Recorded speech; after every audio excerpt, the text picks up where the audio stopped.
He built an empire on silence, but when the phone lit with her name at midnight, the city outside his window fell away, and a voice he once swore to forget prepared to ask for the one thing he couldn't buy. If this story resonated with you, click subscribe and let me know in the comments where you're watching from, because tomorrow I will be giving you another story just as crazy as this one, and you don't want to miss it. Now let us begin. Adrian Holt liked the city best when it stopped pretending it belonged to anyone. Midnight made everything honest. Glass became mirror, streets thinned to their bones, and even the river forgot to glitter. He stood before the penthouse window with a glass of water he wouldn't drink, watching his reflection cut across the skyline like an incriminating line. On the console behind him, 3 phones slept in obedient silence: work, private, and the red one, a relic he refused to admit still mattered. He said it was for emergencies. He said a lot of things. The truth was simpler, and he despised simple truths. The red phone was the only one that had ever rung with love and burned with loss. "Mr. Holt," the voice came through the intercom, filtered, deferential. Nora, his night assistant, was an efficient ghost. The Tokyo board requested an earlier call. I rescheduled to 6 a.m. "Fine," Adrian said, setting the water down. "Send me the packet. Right away." He turned to his immaculate living room. Leather, steel, curated shadows. No art that hinted at a person, only valuables that announced a portfolio. A clock on the wall murmured with taste. The coffee table held a single object, a toy car, red paint dulled by time. He didn't look at it. He never did. It had appeared in a moving box after the divorce, tucked among tax documents and warranty cards, like a dare from a world that refused to stay categorized. He reached for the tablet instead, the safe glow of markets and numbers. The Tokyo packet blinked open. He scanned, highlighted, rearranged a schedule that had already been rearranged by 3 other people paid very well to anticipate him. Control was his oxygen, preparation his temple. People mistook this for certainty, but certainty was a costume. Underneath, he was a man who had learned the cost of not being prepared. A siren unfurled somewhere far below, blue washing briefly over the glass. It was the city's heartbeat, and he listened because some nights he couldn't hear his own. 3 miles away, the hospital's lights were an accusation against the night, a reminder that some places refused to sleep when bodies broke. Noelle Reyes pressed her palms to the warm paper cup as if it could tell her what to do. The coffee was bad even by hospital standards, but it anchored her to something that didn't need hope to exist. Evan stirred in the bed, the thin blanket rising and falling on a boy's chest, too small for all the miracles she was asking of it. His eyelashes, dark as spilled ink, quivered. He looked like his father when he dreamed, quiet, unreachable, beautiful, in a way that made her angry at herself for noticing. Noelle leaned forward, smoothing the hair from his forehead with the side of her hand. "Hey, champ," she whispered, "you're snoring like a dragon." "I don't snore," Evan mumbled, a smile tugging without quite arriving. His eyelids fluttered. He was 8 and had learned to be brave in ways no 8-year-old should. The IV pump clicked a small mechanical lullaby. Dr. Rauer appeared in the doorway, gentle even when the news wasn't. "His vitals are stable for now," she said, stepping in. "But the panels confirm what we suspected. We're past the point of waiting." Noelle swallowed. The fluorescent lights hummed like a warning. "So we need a matching donor," Dr. Rauer said. Compassion softened her tone. Clinical words wrapped a mother's terror. "A specific antigen. It's uncommon. We tested your side of the family. No match. We'll expand the search to the registry, but even if we found one, timing is critical." Noelle's throat tightened. "And his father?" Dr. Rauer hesitated. The pause was an apology in itself. "Given Evan's markers, the best chance is a first-degree relative, especially the father." She leaned closer. "I know this is hard, Noelle, but call him." Noelle nodded, because nodding was the only thing that didn't cost tears. After the doctor left, she pressed the cup lid flat again and again with her thumb until it split. The coffee bled out in a weak, hot line across the counter. She thought of the promises made in rooms where light fell like blessing, and of the words that broke them in rooms where lawyers sat like weather. She had survived the leaving, the reconstruction, the quiet violence of starting over with a boy who didn't understand why his father's chair was always empty. She had not prepared for this. A cartoon played silently on the mounted TV, bright colors dancing like mockery. Evan stirred again, and she stood instantly, the automatic choreography of motherhood. His eyes opened hazy. "Mum, I'm here," she said, because that was the one true thing she could still give him without asking anyone's permission. "You doing okay?" He looked at the IV, then at her. Children are the most honest barometers. Their fear is an atmosphere. Am I going to be okay? Noelle kissed his knuckles, careful to avoid the tape. "You are the bravest person I know," she said. It wasn't an answer. He heard the not answer because he was 8 going on old. He blinked at the ceiling. "Do I have to go to school tomorrow?" She huffed a laugh that broke at the edges. "Only if you want to traumatize your teacher with your dragon snoring." He smiled, real this time, and drifted again. Noelle sat back, exhaled, and let the truth into the room like a draft. She had to call him. Adrian's tablet chimed with an email arriving exactly when he had expected it. Nora was terrifying in the ways he preferred. He drafted a reply in curt, precise sentences. Words were easier than people. Numbers were easier than words. He was reaching for the water when he noticed the red phone. It lay at the edge of the console, as if at any moment it might decide to slide off and shatter. He hadn't used it in months. He kept it charged anyway.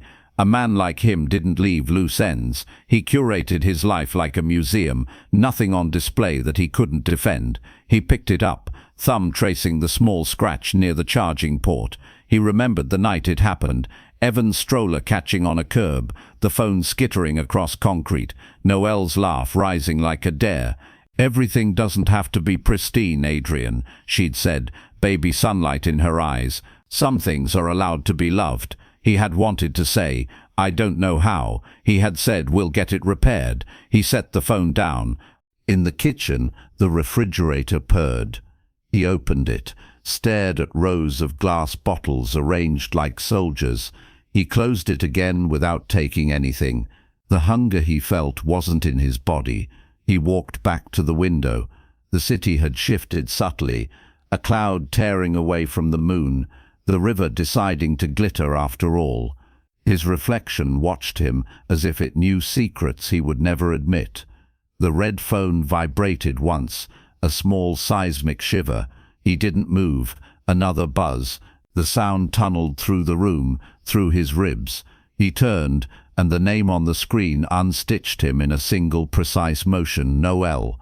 He stared at it like a man who had just discovered his own handwriting on a ransom note. The phone stopped, the silence a cliff. It buzzed again, insistent, a heartbeat refusing to be ignored. He answered. Noelle had counted to 5 before pressing the green button, because it was something she could control. She wasn't sure which number hurt more, 1 because it meant deciding, or 5 because it meant surrender. When the line clicked and the world rearranged around a single voice she had avoided for years, she nearly forgot how to speak. Noelle. His voice was lower than she remembered, winter in the mouth. Her name sounded like a city he didn't visit anymore. Adrian. She hated that her throat put a tremor in his name. She had practiced being unshakable. Practice failed when it mattered most. Silence pooled between them, dangerous and deep. She heard a faint hum, air through vents, a distant siren, the sound of a life with no room for her. "Is it Evan?" he asked finally, and the question sliced her in two. Not, "How are you?" Not, "Why are you calling?" Straight to the boy they had made and broken over. She closed her eyes. When she opened them, Evan was still sleeping, small planet on the bed, gravity strong enough to pull 2 adults out of their orbits. "Yes," she said, and the word cracked. He's in the hospital." A pause. She imagined him standing before his glass city, jaw set. What happened? She gripped the phone so hard her knuckles burned. The doctors, there's a match they need. It's rare. They tested me and my side. Nothing. They think. Her voice faltered. She forced it steady. They think you might be the only match. The sentence hung like a bridge over the canyon of everything they never said. On his end, no sound. She could feel him calculating, not because he was cruel, but because that's how he survived the world. Scan, assess, fix. Except this wasn't a market trend. This was a boy with his eyes. "Noelle," he said, slow, like stepping onto thin ice. "Tell me where you are." Her ribs loosened. She hadn't realized she was holding them in place. "St. Gertrude's, pediatric wing. I'm coming now." The words were clean, decisive. They were the language he spoke best. But there was something else underneath, something she hadn't heard in years. Fear. Adrian. She did not mean to add. "Please." He did not mean to answer. "I know." They stayed on the line for a breath that was both an apology and a promise. He ended the call first. He always did. Noelle let the phone fall into her lap. The cup on the counter had bled coffee into a brown leaf. She stood, washed her hands under too hot water until the sting turned into a kind of order. When she returned to the bedside, Evan sighed in his sleep, and she tucked the blanket around his thin shoulders like a prayer that knew only one word: stay. In the penthouse, Adrian slid the red phone into his jacket pocket, keys into the other, and left the lights on. He did not tell Nora. He did not call the driver. He drove himself, midnight slicing open to make room. In the elevator mirror, he didn't look like a billionaire. He looked like a man who had finally run out of places to put his heart. The drive to St. Gertrude's was a blur of green lights that bent for no one, least of all Adrian Holt. He gripped the steering wheel like it owed him answers. Traffic parted, or maybe he didn't notice if it didn't. He wasn't a man used to yielding, but tonight he wasn't a man at all. He was a name on his ex-wife's phone that suddenly meant life or death. Every stoplight, every turn was a reminder that he had been absent for years, and now biology might demand a debt he couldn't negotiate. His reflection in the rearview mirror stared back like an intruder. Expensive suit, expensive car, and eyes that weren't expensive enough to buy him out of this. At the hospital, fluorescent lights hummed against pale walls. The smell of antiseptic clung to the air, sharp enough to burn through even Adrian's defenses. He walked through the automatic doors, his shoes striking the tile like a metronome of inevitability. No boardroom had ever felt this foreign. No skyscraper had ever made him feel this small. He saw her before she saw him. Noelle stood by the vending machine, shoulders hunched, phone still in hand like she hadn't decided whether to keep it or throw it against the wall. Even under harsh hospital lights, she carried herself with a grace that reminded him of every argument he'd lost, and every night he'd wanted to reach for her and didn't. She looked up. The years fell away in one brutal sweep. Her eyes caught his, and for a second he thought she might collapse under the weight of it. Instead, she straightened. That was Noelle, spine of steel, even in breaking. "You came," she said. It wasn't gratitude, it wasn't surprise, it was indictment. Adrian stopped a few feet away, unsure whether to close the distance. "You said Evan needs me." Her lips trembled, then pressed into a line. "He does. He's upstairs, sleeping for now. The doctors are running more panels, but they're sure. You're the best chance." The words landed like stones in his chest. He exhaled, steady but not calm. "Then we don't waste time. Get the doctors." Noelle's laugh was bitter, small. Always the CEO, always straight to business. She turned, rubbing her arms like the air had chilled. "This isn't a merger, Adrian. This is our son." He flinched at the word "our." He had never denied it, but he had never lived it either. Every memory of Evan was a photograph, a report, a birthday gift mailed from continents away. He told himself it was what they had agreed on. He told himself Noelle wanted it that way. But standing here, with her eyes raw and her voice cracking, the truth pressed in. He had let himself become an accessory to his own child's life. "Take me to him," he said, softer this time. The pediatric wing was quieter than he expected. Hospitals usually rang with chaos, but here the silence was reverent, like a library where the books were hearts still learning how to beat.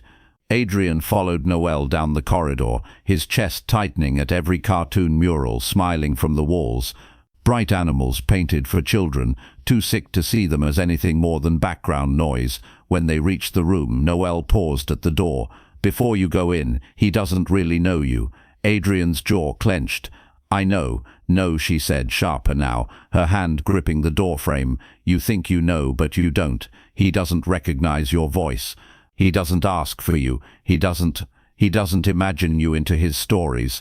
That's what not being there does." The words tore him open more than any lawsuit ever had. He nodded once. "Then let me change that." Noel studied him, searching for something, sincerity maybe, or the faintest hint of the man she had once loved enough to forgive anything. At last she pushed the door open. Evan lay on the bed, small against the white sheets, a bandage taped to his hand where the IV line ran. His skin was pale, his lips chapped, but his chest rose and fell with stubborn rhythm. Adrian stepped closer, and the world narrowed to that fragile rise and fall. His son, the boy, stirred, blinking awake. His eyes, his mother's eyes, fluttered open and landed on the tall figure by his bed. He frowned slightly. "Mum." Noel rushed forward, touching his hair. "I'm here, baby. This is..." She hesitated, the introduction she had never planned for. "This is your dad." The word cracked the air like thunder. Evan's brow furrowed. "Dad." Adrian's throat tightened. He wanted to kneel, but his body resisted the vulnerability. He forced himself anyway, lowering until his face was level with the boy's. "Hi, Evan," he said, voice low, careful. "I'm your dad." The boy looked at him, studying, weighing. Kids are better judges than adults. After a long moment, Evan whispered, "You don't look like the pictures." Adrian almost laughed, but it came out strangled. "Pictures don't tell the truth very well sometimes." He swallowed hard. "But I'm here now." Noel turned away, pressing her hand to her mouth. Adrian saw the tremor in her shoulders, but he didn't comment. For once, silence was the right choice. Evan blinked slowly. "Mum says you can help me. Is that true?" Adrian's chest collapsed inward.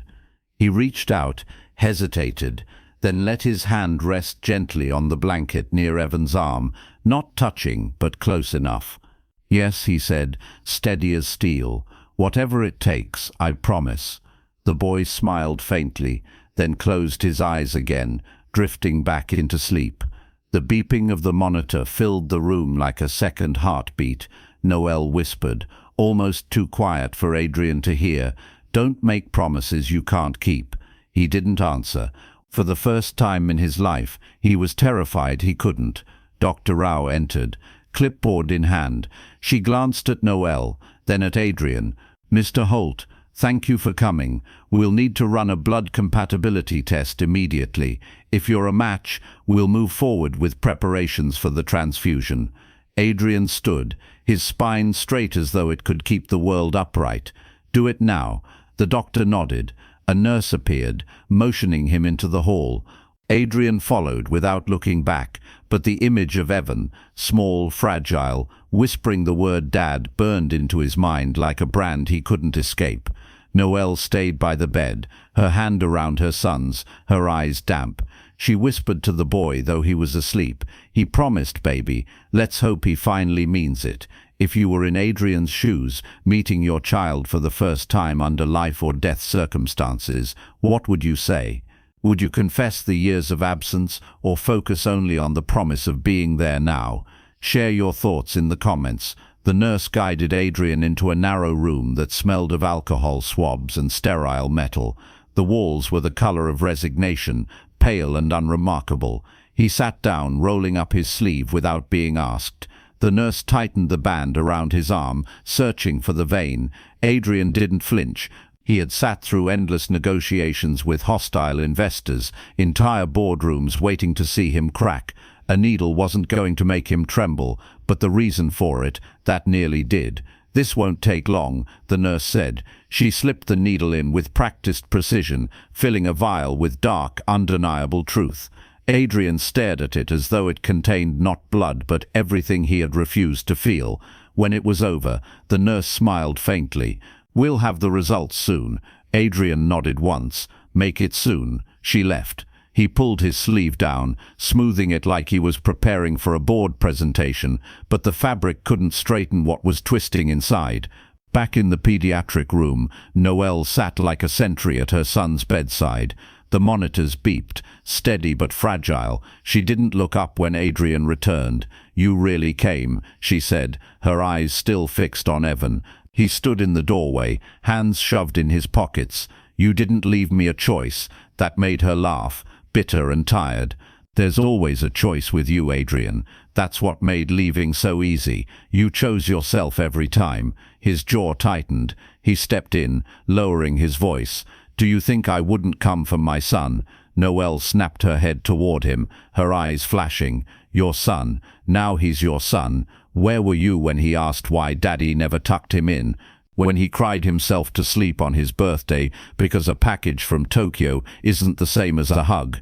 The words hit like blows, but Adrian didn't step back. He had lived on criticism, sharpened by enemies, but this was different. This was the truth dressed as accusation. He clenched his fists. "I gave him everything he could ever need." "No," she spat, standing now. "You gave him everything money could buy, but not what he needed." The air crackled between them. Evan stirred faintly, and instantly Noelle softened, sitting back down, smoothing his blanket, as if her anger had been nothing but a dream. Adrian watched, guilt pressing like a weight he didn't know how to carry. They stood on opposite sides of the boy's bed, like two nations at war, divided by the fragile body that tied them together. "Why did you wait until now?" Adrian asked quietly, his voice rougher than he intended.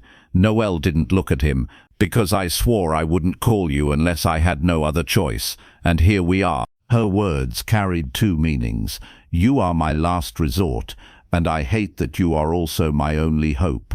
Adrian looked at his son, pale, dreaming, unaware of the storm around him. He pressed a hand to the cold metal rail of the bed, grounding himself. "You think I don't regret it?" he asked softly. Noelle finally looked up, her eyes wet. "Do you? Or do you just regret being here now, forced to face it?" Adrian opened his mouth, then closed it. She had cut straight through to the marrow. Hours stretched, heavy and slow. Adrian paced the hallway outside while Noelle stayed inside, reading Evan a story, even though he was asleep. Her voice carried into the corridor, soft but firm. He leaned against the wall, listening, wishing he had ever been part of moments like that. His phone buzzed in his pocket, emails piling up, deals waiting. Normally he thrived on that, but now the buzz sounded obscene. He powered it off. The silence was almost worse. Dr. Rao appeared at last, holding a folder. Adrian straightened immediately, his posture that of a man bracing for impact. "We've got the results," she said. "You're a match." Relief flared, fierce and immediate. Then panic followed close behind. "When can we start?" Adrian asked. Dr. Rao hesitated. "We'll need to prepare both of you. It isn't without risk. A transfusion like this means recovery time for you as well. Are you willing?" Adrian's laugh was sharp. "Do you think I care about recovery time?" Noelle appeared in the doorway, arms crossed. "Don't talk big. Don't act like you're swooping in as some hero. You don't get to erase years of absence with one gesture." Adrian turned to her, voice low. "This isn't a gesture, it's his life." And after, she shot back. "What happens after, Adrian? You walk away again. You leave me to explain why you were there for a hospital bed, but not for everything else." Her words pierced him more than the needle had, because deep down, he didn't know the answer. Night thickened around the hospital, swallowing the city in velvet black. Inside, the light was harsh, constant. Adrian stood by the window of the waiting area, staring at the parking lot below. He felt caged, not by walls, but by the past pressing in on all sides. Noelle sat across the room, arms wrapped around herself, exhausted. Her eyes closed briefly, then opened. "Why now, Adrian? Why do you finally care now?" He turned, meeting her gaze, his voice cracked, betraying something he rarely let anyone hear. Because I saw him, because he looked at me and called me Dad, and I realized I don't deserve it. But I want to. Noelle's lips parted, but she said nothing. Silence filled the space between them, thicker than argument, sharper than blame. The resistance hadn't broken yet, but it was cracking. If you were Noelle, would you trust Adrian's sudden promises, or would you believe people never change? Tell me in the comments, do you think absence can never be redeemed by presence? Hospitals had a way of stretching time, making every hour feel like two. Adrian Holt wasn't used to waiting. Deals bent to his schedule, flights rearranged for his convenience. People cleared his path before he even stepped into a room. But here, in the pediatric wing of St. Gertrude's, he was just a man in a hard chair, watching the seconds crawl across a clock that didn't care who he was. Noelle sat across from him, a fortress of silence, her arms wrapped around her own body, as though keeping herself stitched together by force. Every so often she'd stand, walk to Evan's room, check on him, then return, her steps heavy with exhaustion. Adrian followed each movement, wanting to speak but choking on what to say. At last, Noelle broke the silence, not gently, but like glass cracking under pressure. They'll prep him in the morning. She didn't look at Adrian when she said it. You'll go into surgery right after. The transfusion follows. Adrian nodded, voice low. Good. The sooner the better. Her laugh was sharp, tired. Good. Do you even know what this means, Adrian? They'll take from you. You'll bleed for him. That's not a contract you can sign and walk away from. He leaned forward, elbows on his knees, eyes steady. I know, and I'm not walking away. She finally looked at him, her gaze hard. You always walk away. The words stung, not because they weren't true, but because they were. Later, when Evan stirred awake, the tension between them dissolved temporarily. Noelle rushed to his side, smoothing his hair. Adrian followed, quieter, careful not to intrude. Mum, Evan murmured, his voice weak. Why are you crying? I'm not, baby, Noelle whispered, forcing a smile. I'm just happy you're awake. His eyes shifted to Adrian, confusion flickering there. You're still here. Adrian's chest tightened. He knelt by the bed again, meeting his son's gaze. I'm not going anywhere. Evan studied him, then gave the faintest nod as though granting temporary permission. He reached a small hand toward Adrian's wrist, resting there lightly before drifting back to sleep.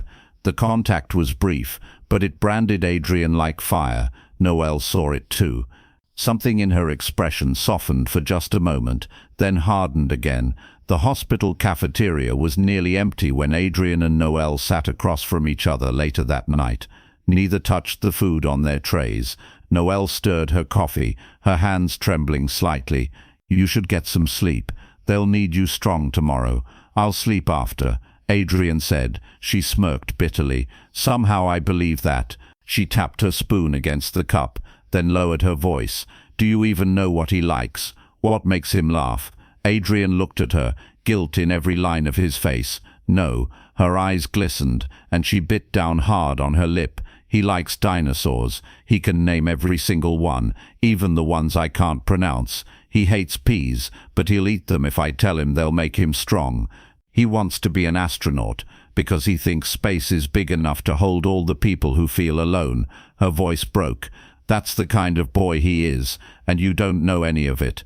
Adrian's throat closed. He wanted to say, tell me more, I want to know everything, but pride and shame strangled the words. Instead, he whispered, then let me learn. Noelle blinked, stunned by the quiet sincerity. For a heartbeat, the wall between them cracked. Then she shook her head, standing abruptly. Don't make promises you'll abandon. She left him at the table, the untouched coffee cooling between them. Hours later, they ended up in the same waiting room again. Adrian tried closing his eyes, but every time he did, he saw Evan's small hand resting on his wrist, and Noelle's voice telling him about dinosaurs and peas and space. The clock ticked on. Noelle dozed briefly in her chair, her head leaning against the wall. A strand of hair slipped across her cheek. Adrian's chest ached at the sight, familiar and foreign all at once. She stirred awake, catching him watching her, Their eyes locked. Neither spoke. The silence between them was no longer just hostility. It was heavy with unspoken history, grief, and something fragile that refused to die. Forced proximity wasn't just the hospital walls, it was the past, pressing them closer whether they wanted it or not. By dawn, the surgeon arrived to explain the next steps. Adrian and Noelle listened side by side, their shoulders tense, their eyes fixed on the same set of words. Transfusion, recovery, risk, hope. For once they didn't argue. For once, silence meant agreement. Adrian glanced at Noelle, and she met his gaze. It wasn't forgiveness, but it wasn't hatred either. It was something in between, a place they had never stood before. If you were trapped in a hospital with someone you once loved but deeply resented, would you let old wounds surface, or would you bury them for the sake of the child? Drop your thoughts in the comments. The morning bled into pale hospital light, filtered through half-closed blinds. Adrian sat beside Evan's bed while Noelle spoke quietly with Dr. Rao in the hallway. His son's small hand lay curled on the blanket, steady breaths moving his chest in fragile rhythm. For a man used to boardrooms and billion-dollar negotiations, Adrian had never felt so powerless. Money couldn't fix this. Power couldn't bend it. All he could do was sit and watch, every second an indictment of the years he had missed. Noelle returned, exhaustion written in every line of her face. She paused, seeing Adrian there still, focused, quieter than she had ever remembered him being. "You don't have to sit with him," she said softly. He looked up, surprised. "Why wouldn't I?" Her laugh was low, bitter. "Because you never did before." Adrian didn't argue. He didn't say I was building an empire for him, for you. He didn't say I thought that was what love was, provision, protection. The words tasted hollow, even in his mind. Instead, he whispered, "I didn't know how." Noelle blinked, startled by the admission. She crossed the room, lowering herself into the chair opposite him. Her eyes never left Evan. "You could have learned. You could have asked." Silence stretched between them, thick with memory. Years ago, before skyscrapers and lawsuits, there was laughter. Adrian remembered Noelle's laugh most vividly, the way it could fill an empty apartment and make it a home. They met at a charity gala of all places, where Adrian had been dragged by investors and Noelle had been working as the event coordinator. She had spilled wine on his cuff, mortified. He had surprised himself by smiling. "Guess I needed a reminder that I'm human," he'd said. She'd laughed, eyes bright. "Well, you're welcome." That was the start. She saw the man, not the money, and he fell, hard. But love didn't survive in boardrooms. Adrian worked late, traveled more. Noelle raised Evan, alone even when Adrian was in the room. One night, she had stood in their kitchen, Evan asleep upstairs, the clock blinking midnight. "You missed his first steps," she said, voice trembling. "You missed his first words. Adrian, you're missing him. I'm building something for him," Adrian had replied, loosening his tie, exhausted but defensive. "He doesn't need your empire," she snapped. "He needs you." He had turned away, pride his shield. "You don't understand what it takes, and you don't understand what it costs," she whispered. That was the beginning of the end. Back in the hospital room, Noelle's eyes glistened with memories she didn't voice. Adrian broke the silence. "I thought I was doing the right thing," he said, voice low. "Providing, protecting, making sure he'd never want for anything." "You don't get it," she said, shaking her head. "He didn't want anything. He wanted you." Adrian swallowed hard. "And you? What did you want?" Her laugh was small, broken. "A husband who looked at me the way you used to. A partner who fought for us, not just for quarterly reports, but you loved control more than you loved me." Her words landed like truth he'd always known but never admitted. They sat in silence, watching Evan sleep. Then Adrian spoke, almost to himself. "Do you remember his toy car, the red one?" Noelle's eyes flicked to him, startled. Of course it was his favorite. Adrian nodded. "It's in my apartment. I never threw it away." Her expression softened for a heartbeat, before hardening again. "Keeping a toy in a penthouse isn't the same as being a father." "I know," he said simply. The simplicity of the admission unsettled her. For years she had known him as a man of arguments, defenses, counterpoints. Hearing him surrender to truth was like hearing a foreign language. The divorce had been cold, surgical, lawyers, settlements. Noelle sitting across the table, eyes red but jaw set, refusing to look at him, except when she had to. "You'll never forgive me, will you?" he had asked, voice raw. "Forgiveness isn't the issue," she'd said, signing the final page. "You never gave me anything to forgive, you gave me absence. And absence doesn't leave room for forgiveness, it leaves emptiness." The pen had scraped paper, and that was it. Back in the hospital, Noelle shifted in her chair, her voice quieter now. "I used to believe you'd show up, that one day you'd realize what you were missing and walk through the door, but you never did." Adrian looked at his son, then back at her, his voice cracked, betraying something he hadn't meant to reveal. "I was afraid." She frowned. "Afraid of what?" "Of needing you," he whispered. "Of loving you so much that if I failed, I'd lose everything. So I buried myself in work, where I couldn't fail, where success was measurable." He shook his head. "I thought I was strong, but I was just a coward." Noelle's breath caught. She stared at him, tears gathering but unshed. For the first time in years, she saw not the billionaire, not the man who had abandoned them, but the man she had once fallen in love with, raw and flawed. Evan stirred again, murmuring in his sleep. Both parents leaned forward instinctively, their movements mirroring each other. Their hands brushed on the bed rail, an accidental touch that neither pulled away from immediately. The contact lingered, charged with memory and possibility. Noelle finally withdrew, clearing her throat. "Don't think this changes anything," she whispered. Adrian nodded. "I know, but maybe it's a start." Her eyes flicked to him, unreadable. For the first time, the past wasn't just a wound, it was a bridge. Fragile, trembling, but there. "Do you believe people can truly change, or are we always prisoners of our past mistakes? Would you give someone like Adrian a second chance? Share your thoughts below. I'd love to hear your perspective." The hours before surgery moved slowly, like the hospital itself was holding its breath. Nurses came and went, adjusting IV lines, checking monitors, jotting notes. Evan drifted in and out of sleep, small fingers curling around the blanket. Adrian sat close, tie loosened, jacket abandoned on the back of the chair.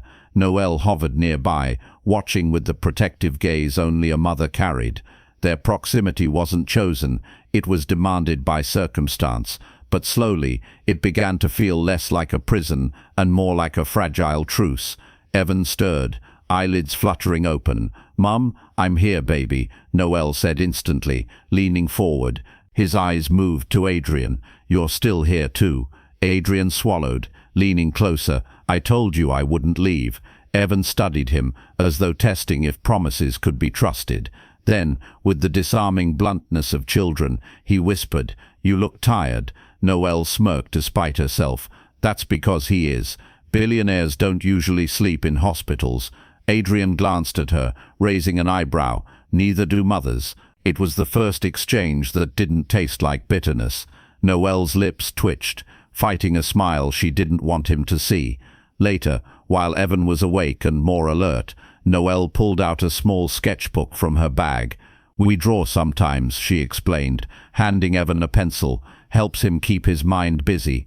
Evan brightened, flipping to a blank page. He started sketching clumsy but spirited lines. Adrian leaned closer, curious. "What's that?" "It's a T-Rex," Evan said proudly. Adrian squinted. "Really? I thought it was a lawyer." Evan giggled, the sound soft but pure. Noelle blinked in surprise at the sound. He hadn't laughed like that in days. "It's a dinosaur," Evan insisted. "See, the teeth." Adrian chuckled, nodding gravely. "Ah, yes, the resemblance is uncanny, especially if it's a corporate lawyer." Evan laughed again, looking between them. "You're funny, Dad."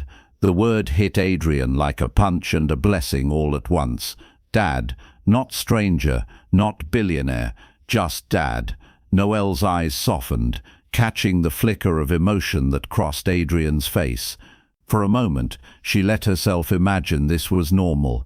Evan drawing, Adrian joking, her watching, a family, whole. As night settled, Evan drifted back to sleep with his sketchbook by his side. Noelle stood by the window, arms crossed, staring out at the city lights. Adrian approached quietly, stopping a few feet away. "You were good with him tonight," she said without looking at him. Adrian's voice was low. "I didn't know if I could be." She turned, her expression unreadable. "Why?" He hesitated, then confessed, "Because I never knew how to be good with you." The words lingered between them, heavier than any argument. Noelle looked down, her hair falling across her face. "It wasn't about being perfect, Adrian. It was about showing up, that's all." Adrian's throat tightened. "I'm here now, for him, for—" He stopped himself before saying "for you." Noelle glanced at him, catching the words he didn't finish. She didn't push, but something flickered in her eyes, a fragile spark of memory. At midnight, a nurse brought in blankets. Noelle curled into the chair beside Evan's bed, exhaustion finally catching her. Adrian stood awkwardly, unsure if he should leave. "You can take the other chair," she murmured, eyes half closed. He lowered himself into it, surprised by the invitation. For the first time in years, they fell asleep in the same room, not as husband and wife, but as parents tethered to the same fragile heartbeat.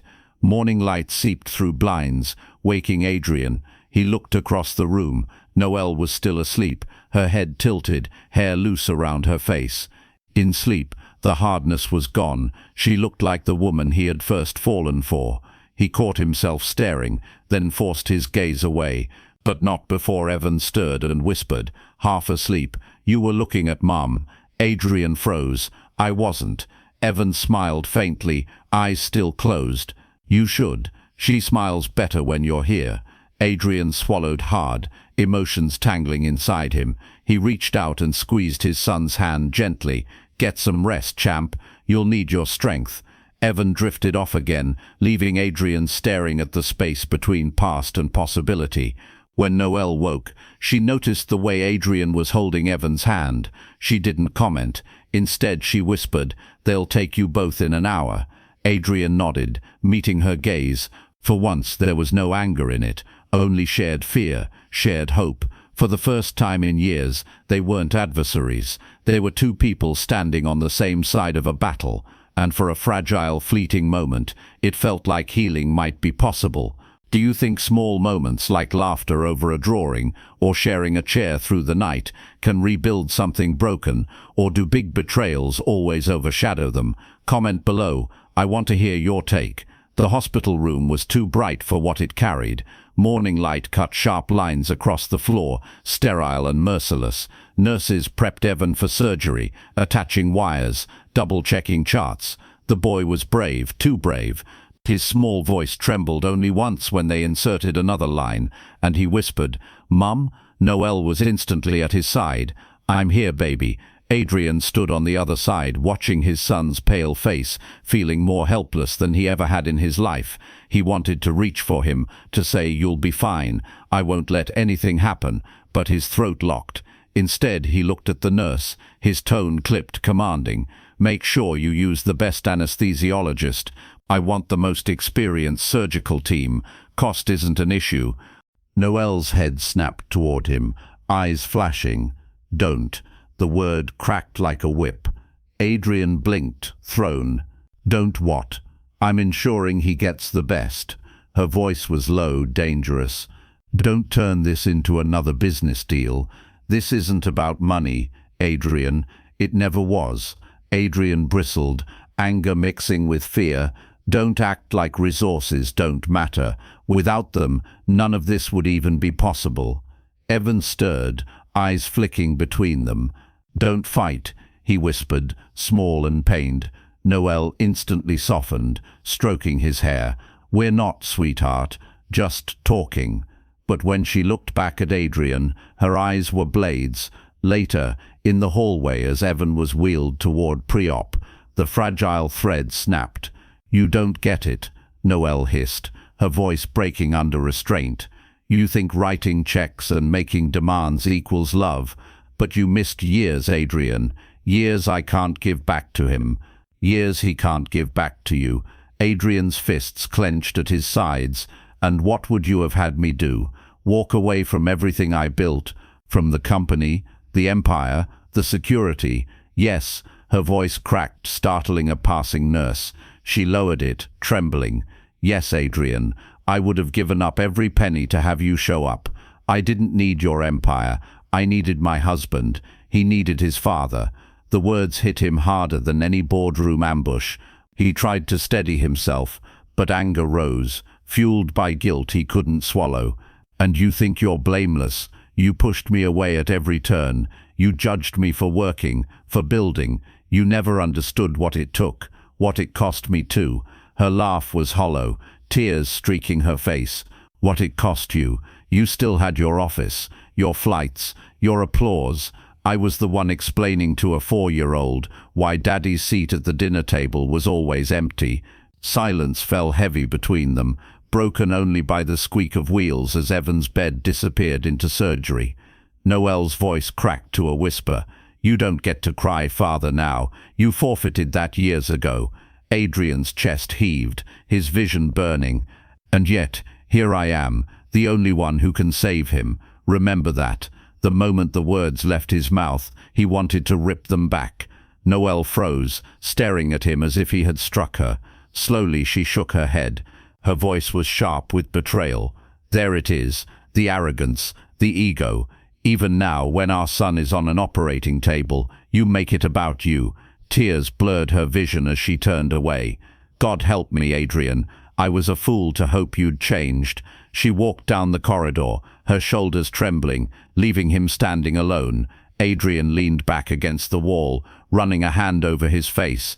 The sterile hallway spun around him. He replayed his words. Remember that, and shame gutted him. He had meant it as fact, but spoken aloud it sounded like cruelty, like claiming ownership over their son's survival. For the first time in years, Adrian Holt felt small. Smaller than the empire he had built, smaller than the son who carried his blood, smaller than the woman who had once loved him enough to forgive anything, until she couldn't anymore. He slid down the wall, sitting on the cold tile, head in his hands. He didn't care who saw. In the waiting room, Noelle sat alone, her hands clasped so tightly her knuckles turned white. Silent tears slid down her cheeks, dripping into her lap. She hated herself for calling him. She hated herself more for still wanting him to be the man she once believed he could be. But most of all, she hated that her son's life hung in the balance, while her heart waged a war it couldn't win. When the surgeon arrived hours later with updates, they both stood, but the space between them was wider than any ocean.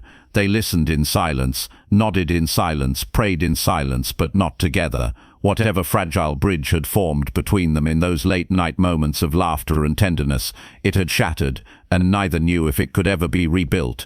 If you were in Noelle's place, hearing Adrian throw his pride in your face, would you walk away forever, even if he was the only chance your child had? Comment below. What would you choose, pride or forgiveness? The waiting room was a mausoleum of whispers and flickering lights. Hours dragged, but time wasn't measured by clocks. It was measured by heartbeats, by prayers, by the groan of doors that never seemed to open soon enough. Noelle sat hunched forward, her elbows on her knees, her face in her hands. She wasn't crying anymore. She was empty. The fight with Adrian replayed in her mind, each word cutting deeper the more she thought about it. Remember that. It had sounded like triumph, like a dagger dressed as truth, and yet, underneath her anger, another voice whispered, "He showed up. He stayed. He's here." She hated herself for hearing it.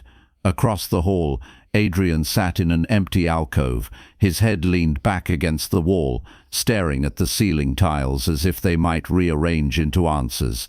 His chest burned with shame. He could buy companies, sway markets, command thousands of employees. But one sentence, spoken in pride, had undone everything. Why do I always destroy the things I want to protect? His mind drifted back to the first time he held Evan, tiny, fragile, screaming with new life. He had been terrified he would fail, terrified he wouldn't know how to be the man they both deserved. So he had buried himself in the only place he knew how to succeed: work, control, power, and in doing so, he had lost everything. Now, as his son lay on an operating table and his ex-wife's trust lay shattered, Adrian faced the one choice he had always avoided: vulnerability. For the first time in his life, he whispered a prayer, not to a God he wasn't sure he believed in, but to the small boy who carried his blood. "Let me be worthy of you." The surgeon finally entered, his expression steady but serious. Both Adrian and Noel rose instantly, though they stood apart. "The procedure is underway," Dr. Rao said. "Evan is stable. We've begun preparations for the transfusion. Mr. Holt, we'll need you in shortly." Adrian nodded. "I'm ready." The doctor left them in silence. Noel's hands twisted together. She didn't look at him. "If something happens to you," he turned sharply. "Nothing will." She lifted her gaze, eyes shining. "Don't say that. You don't get to make promises you can't keep. Not anymore." Adrian's throat tightened. He stepped closer, cautiously, as though approaching a wounded animal. "Noel, I know I don't deserve forgiveness, but I need you to know this. If I walk out of that room and don't come back, my last thought will be of him, and of you." Her lips parted, stunned. For a long moment, silence wrapped around them. Then she whispered, "Why are you saying this now, after everything?" He swallowed hard. "Because I can't hide anymore. Not behind money, not behind work, not behind excuses. You asked me once what it would cost, and the truth is, it cost me you, it cost me him. I don't want to pay that price again." Tears welled in her eyes, spilling over before she could stop them. She shook her head, fighting to keep her composure. "You broke me, Adrian. Do you understand that? I rebuilt myself piece by piece, and I swore I'd never need you again." Adrian's voice was raw. "I know, but I need you, and I need him.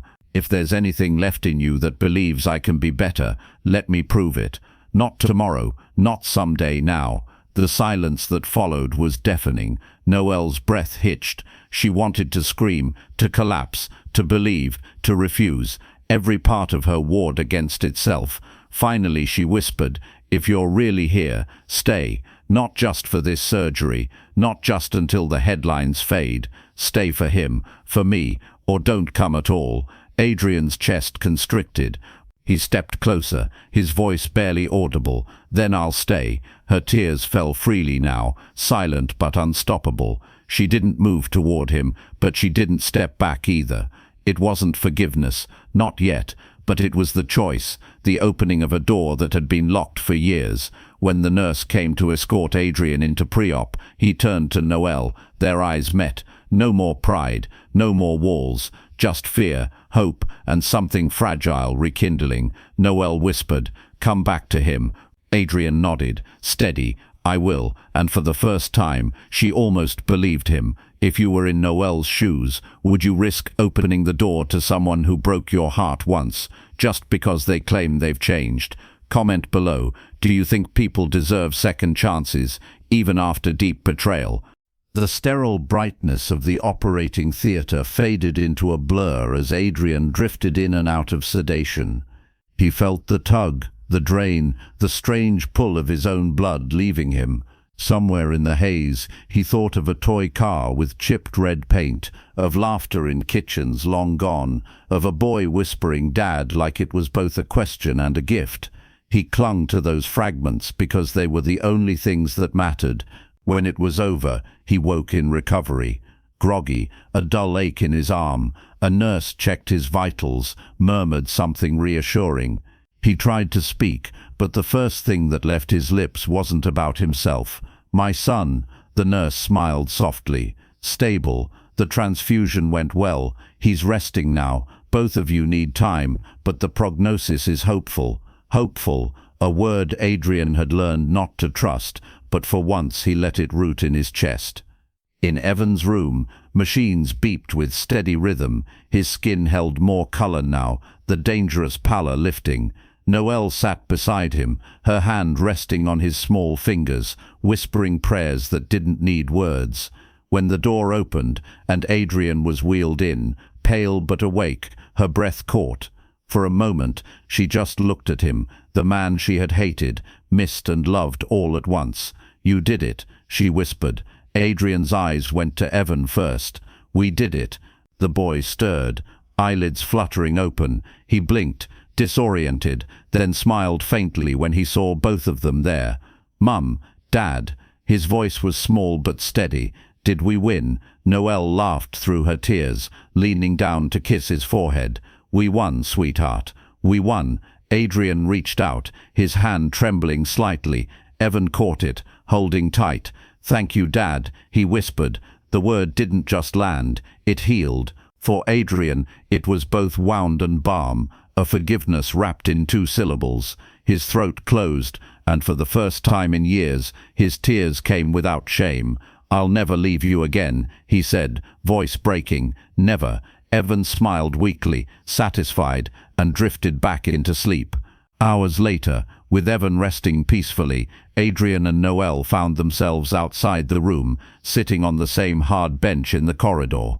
The silence between them was no longer hostile, it was fragile, tentative, waiting.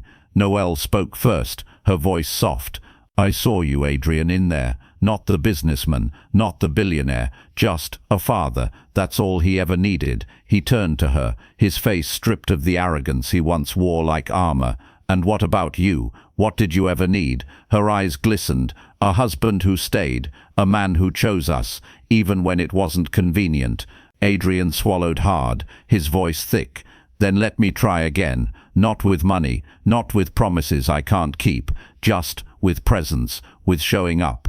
Noelle studied him, her heart a battlefield between memory and possibility. Finally she whispered, "And if you fail?" He met her gaze, steady, raw. "Then I'll keep coming back until I get it right." Her breath hitched. For years she had waited for this. Not perfection, not power, but humility.